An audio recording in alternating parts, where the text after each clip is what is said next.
Nagbabakat dahil sa suso na pala. Yung nagbabakat na pas sa sumpalay suda os mas malaki pa yung katawan nila kaysa sayo.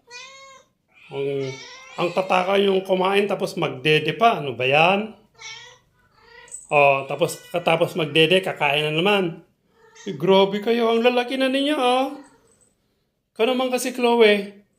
Ang lalaki ng anak mo, mas malaki pa sila kaysa sa'yo. Nagdididi pa rin, oh. Grabe to, oh. Ang sipag-sipag mong magpadidi sa mga anak mo. Ang lalaki na, ang tatako pang kumain. O tapos, ikaw, oh. Nangangayayat ka na. Nangangayayat ngayon. O, tinan mo, gutom na uli sila kasi katatapos lang na nagdidi tapos kakain na naman. Ay, grabe. O, iga naman, magpapadidi na naman. O, tama na. Tama na.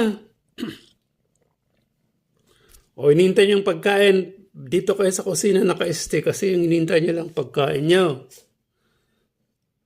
O, tapos na silang nagdede, anong gagawin? Matulog. Mamayang hapon ulit yung pagkain na. Ano ito yung pinakapayat nila? Dapat itong magdede kasi payat sila. Ikaw yung lalaki ninyo. Ay, grabe, 4 months na kayo eh.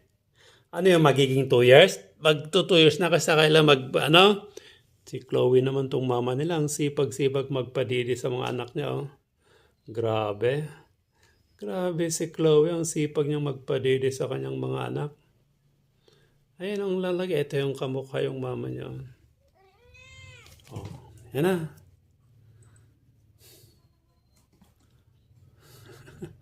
Ito yung kamukha yung mama.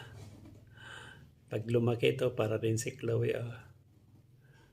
Halos magkaparehas dun sa buntot niya. Oh.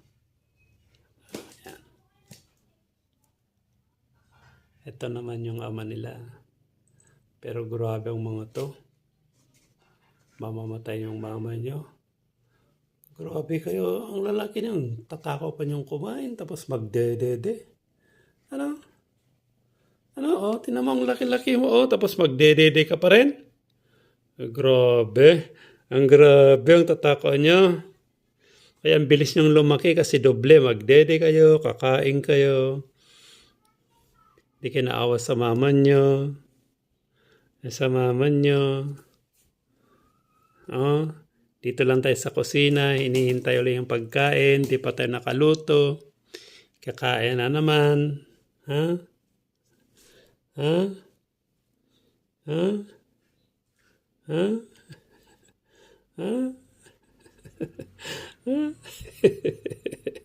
Ha? Ha?